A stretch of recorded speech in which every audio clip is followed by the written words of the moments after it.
Halo teman-teman, sahabat kampus ataupun mahasiswa. Kembali bersama dengan saya Muhammad Arif di channel YouTube kesayangan saya, Muhammad Arif. Dalam kesempatan kali ini saya akan langsung mencoba untuk melanjutkan dari video-video yang sudah saya share atau saya tampilkan dalam YouTube saya, yaitu mengenai penelitian ataupun rancangan penelitian secara kuantitatif. Melanjutkan dari video yang kemarin yang sudah saya tampilkan, yaitu mengenai pembahasan dalam bab kedua dalam penelitian kuantitatif. Saat ini saya mencoba mengurai atau membahas atau menjabarkan tentang struktur dan isi dari bab 3 untuk rancangan penelitian kuantitatif. Oke teman-teman, untuk struktur dalam bab 3 yaitu kuantitatif, penelitian kuantitatif itu terdiri dari 4 subbab.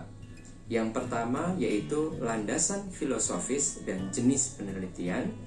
Terus kemudian yang kedua yaitu metode penelitian. Terus yang selanjutnya yaitu subbab dari yang kedua, subbab kedua yaitu mengenai sumber data, variabel penelitian, dan skala pengukuran. Terus kemudian yang kedua dari subbab kedua yaitu mengenai populasi, terus kemudian sampling dan sampel penelitian. Yang ketiga dari subbab kedua yaitu mengenai teknik dan instrumen pengumpulan tentang data secara kuantitatif. Terus kemudian di subbab ketiga yaitu berisi tentang validitas instrumen. Dan yang terakhir subbab keempat yaitu teknik analisis data. Isi subbab yang pertama yaitu di bab ketiga, yang pertama yaitu mengenai landasan filosofis dan jenis penelitian. Bagian ini berisi penjelasan tentang landasan filosofis atau paradigma atau pendekatan yang dipilih penulis dalam melakukan penelitiannya. Selain itu, penulis juga harus bisa menjelaskan alasan menggunakan jenis penelitian kuantitatif yang dipilihnya. Itu di subbab yang pertama dalam bab ketiga. Terus kemudian subbab yang kedua di bab ketiga ini yaitu berisi tentang sumber data, variabel penelitian, dan skala pengukuran. Pada bagian ini, penulis harus menjelaskan tentang sumber data, variabel penelitian, dan skala pengukuran yang digunakan dalam penelitiannya. Untuk sumber data, itu seperti dalam kualitatif, itu sumber data subjek dari mana data dapat diperoleh. Secara umum, sumber data penelitian adalah data primer yang diperoleh dari data atau dari sumber primer, dan data sekunder yang diperoleh dari sumber sekunder. Variabel penelitian, objek penelitian, atau apa yang menjadi titik perhatian suatu penelitian yang umumnya dibedakan menjadi variabel bebas dan variabel terikat.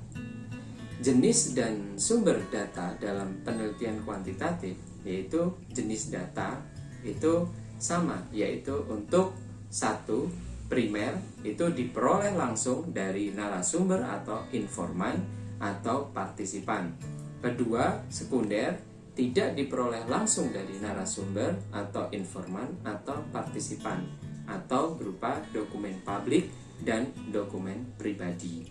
Terus kemudian sumber data itu tergantung pada teknik atau cara pengumpulan data. Nah, itulah di subbab kedua di bab ketiga. Nah, dalam subbab kedua ini ada subbab lagi yaitu populasi, sampling, dan sampel penelitian. Pada bagian ini penulis harus menjabarkan hal-hal yang terkait dengan populasi, sampling atau cara melakukan sampel, dan sampel dalam penelitiannya. Populasi, keseluruhan unsur objek sebagai sumber data dengan karakteristik tertentu dalam sebuah penelitian.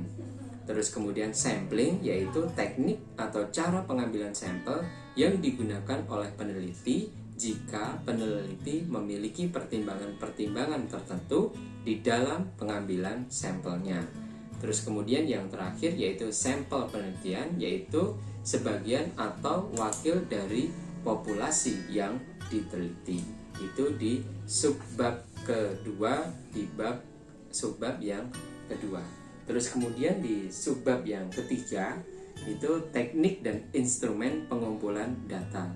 Nah, untuk bagian ini menjelaskan tentang teknik atau cara atau metode yang akan digunakan penulis dalam mengumpulkan data serta instrumen pengumpulan data dalam penelitian.